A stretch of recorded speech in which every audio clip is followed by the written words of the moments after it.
A palavra de Deus nos apresenta uma verdadeira escala de valores que indicam nossas prioridades. Quando entendemos e praticamos essas prioridades de forma correta, isso nos permite experimentar a plenitude daquilo que Deus tem.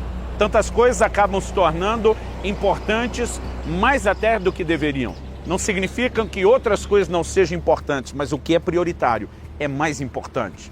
O assunto da nossa conversa hoje é: priorize Deus.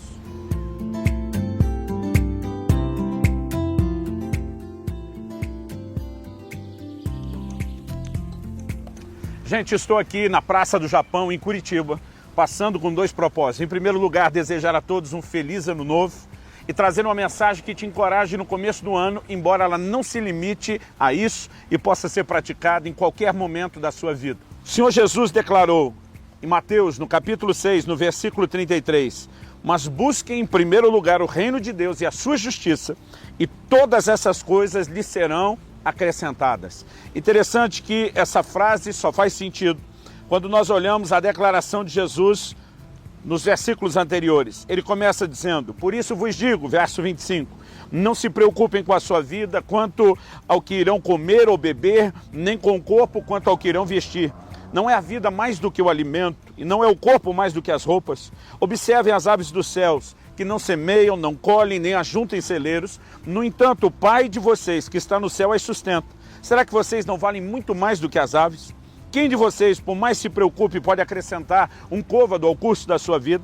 E porque se preocupam com o que vão vestir, observem como crescem os lírios do campo. Eles não trabalham nem fiam. Eu, porém, afirmo a vocês que nem Salomão, em toda a sua glória, se vestiu como qualquer deles. Ora, se Deus assim veste a erva do campo, que hoje existe e amanhã é lançada no forno, não fará muito mais por vocês, homens de pequena fé?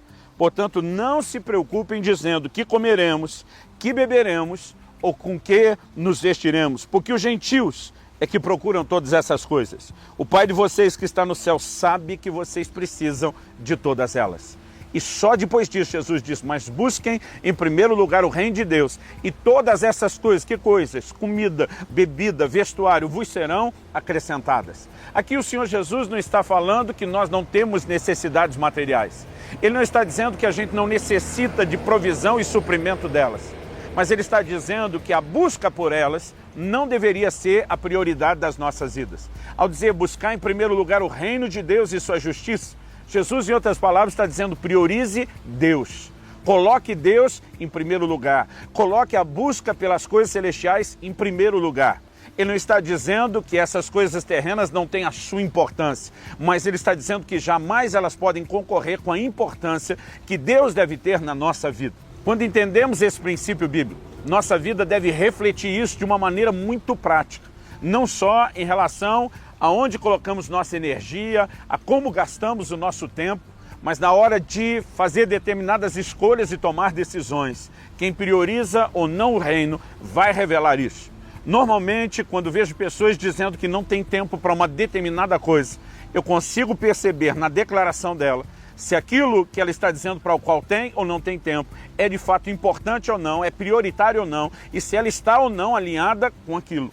Porque nós sempre vamos conseguir arrumar tempo para aquilo que de fato é importante. Talvez nem sempre o tempo que gostaríamos, talvez nem sempre o tempo que sonhamos, mas a gente, quando de fato estabelece uma prioridade, consegue se dedicar àquilo mais do que qualquer outra coisa, pelo lugar de importância que essa coisa passa a ter nas nossas vidas. É evidente que Deus está preocupado com o nosso sustento. As Escrituras nos mostram que quando Deus estabeleceu Adão lá no Jardim do Éden, Ele deu dois propósitos. Ele o estabeleceu no jardim para o lavrar e para o guardar. É evidente que o trabalho é parte da vida do ser humano desde o início. E Deus esperava isso de nós. Na verdade, quando você estuda a palavra de Deus, você descobre que Deus nunca chamou ninguém desocupado. Deus nunca chamou ninguém que não estava fazendo coisa alguma. Ele prioriza, até mesmo quando espera que algum de nós o sirva, aqueles que sabem lidar com o tempo e sabem se dedicar ao trabalho.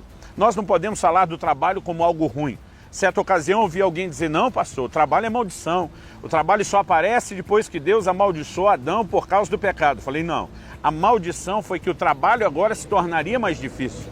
A maldição é que agora a terra produziria espinhos e ele teria mais trabalho do que antes. Mas o trabalho já era parte da comissão de Deus quando só havia bênção. E nós não podemos confundir isso. Então não estamos falando contra o trabalho, não estamos falando contra o sustento. O que nós estamos falando aqui são de valores. Quando Jesus diz junte tesouros no céu e não na terra, ele não estava dizendo que nós não podemos ter posses, mas ele estava dizendo que as posses não deveriam nos ter. Em outras palavras, elas nos servem. O dinheiro e os bens materiais deveriam estar no lugar de servo, jamais de senhor. Eles não deveriam nos controlar. Quando nós passamos a priorizar Deus e colocamos Deus em primeiro lugar, ele está dizendo, eu vou providenciar as outras coisas. Porque Deus nunca tratou essas coisas em si, elas por elas mesmas, como algo ruim. Agora, quando elas concorrem com o lugar de prioridade de Deus, isso não agrada o coração de Deus. No entanto, quando o nosso coração está blindado contra qualquer fascínio, que transforma essas outras coisas em prioridade e mantemos Deus ali, a bênção dele sempre vai se manifestar, liberando essas mesmas coisas que ele não queria que nós colocássemos como prioridade. Porque isso, na verdade, fala não apenas de foco, fala de valores, fala do lugar de senhoria e importância que Deus deve ter na nossa vida. Quando a gente olha para a origem do pecado, ela começa não com a história da humanidade, ela começa com a queda de Satanás, que tentou usurpar o primeiro lugar que pertencia só a Deus. Esse primeiro lugar de Deus vem sofrendo concorrência há muito tempo. E esse mesmo Satanás, como diz a Escritura, foi lançado fora, profanado do Monte Santo do Senhor. Ele hoje continua tentando concorrer com o lugar de Deus. Não podendo tomar o trono de Deus, ele tenta tomar um lugar de prioridade nas nossas vidas. Obviamente, não com a cara de Satanás, ou inimigo, ou arqui-inimigo de Deus em nós, mas através de distrações, através de nos fazer valorizar demais aquilo que a carne se inclina a desejar. Sejam os prazeres terrenos, sejam as ambições das conquistas materiais, e muitas vezes com isso, ele consegue nos enredar e impedir que o nosso coração se volte para Deus e para Deus somente. Agora, o que Jesus está dizendo é o seguinte, se Deus estiver em primeiro lugar, então as demais coisas serão acrescentadas. Porque, repito, Deus nunca quis nos privar dessas coisas. Ele queria apenas que o nosso coração se mantivesse centrado, priorizando Ele, colocando a Ele em primeiro lugar. Uma pessoa que tem a Deus em primeiro lugar, ela pode até ter o seu ganho, ela pode até ter posses de forma diferenciada, mas ela manterá um coração de generosidade, ela terá a capacidade de usar esses recursos para servir os outros, para abençoar a expansão do reino de Deus. Ela não vai viver de uma forma egoísta, mesquinha e avarenta só para si mesmo. Ter ou não ter Deus em primeiro lugar fará diferença na maneira como usamos, como administramos as coisas dessa vida. Fará diferença na forma como eu e você focamos a nossa energia. Porque quem tem Deus em primeiro lugar tem também os seus valores. Quem coloca o reino de Deus em primeiro lugar jamais vai apenas viver uma vida trabalhando e dizendo eu não tenho tempo para abençoar ninguém. Ele vai se importar com aquilo que é importante para Deus. Ele vai demonstrar uma inclinação a colocar em primeiro lugar aquilo que diz respeito ao reino de Deus. Então, eu quero trazer essa palavra ao seu coração. Quer você esteja nesse momento de início de ano, onde normalmente fazemos um balanço, revemos as coisas, repensamos a maneira de conduzir a nossa vida ou não, independente do momento, que você possa priorizar Deus, que você possa sentar no seu coração, eu vou colocar Deus em primeiro lugar. A palavra de Deus diz em 1 Samuel 2,17, que Deus honra aqueles que o honram, mas Ele despreza aqueles que o desprezam.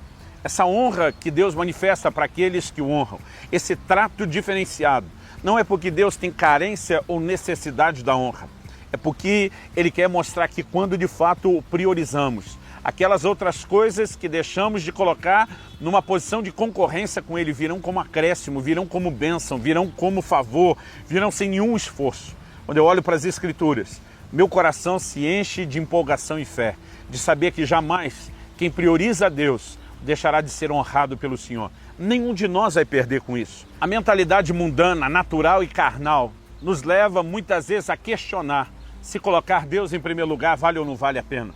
Porque essa coisa egoísta do ser humano, de sempre querer tirar vantagem, de pensar em si mesmo, ela na verdade está na contramão de colocar Deus em primeiro lugar.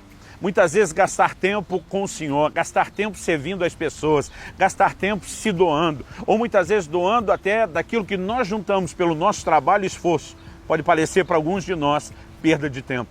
Quando na verdade Deus Considera isso uma semeadura que trará colheita. Plantar para colher não diz respeito apenas àquilo que você faz com o seu dinheiro, diz respeito ao que você faz com o seu tempo, diz respeito ao que você faz com a sua energia. E sempre que priorizamos aquilo que diz respeito a Deus, nos colocando em segundo plano, é inevitável que isso vá atrair bênção da parte de Deus. Algumas pessoas acreditam que a bênção vem por causa das ofertas. Na verdade, nós precisamos entender que só há bênção quando ofertamos, quando nossas ofertas refletem um coração de entendimento que Deus está em primeiro lugar. Não é oferta pela oferta, é o priorizar Deus que atrai a bênção. Não é apenas a generosidade, é a generosidade como obediência a Deus e honra a Ele. Isso vale para cada área da nossa vida. Ao entrar nesse novo ano, ou nesse novo tempo da sua vida, faça não apenas os seus projetos naturais. É importante que você se empolgue com eles, tenha metas e corra atrás deles. Mas não deixe que nada disso concorra com o lugar de Deus. Resumindo, priorize Deus e o Senhor te abençoe ricamente.